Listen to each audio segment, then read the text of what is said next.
Hey everyone, in this quick video I'll show you how to turn on or off video autoplay on Facebook.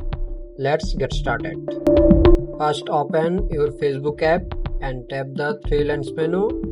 It's at the top right on Android and bottom right on iPhone. Scroll down and tap settings and privacy. Then tap settings. Now scroll until you find the media option and open it.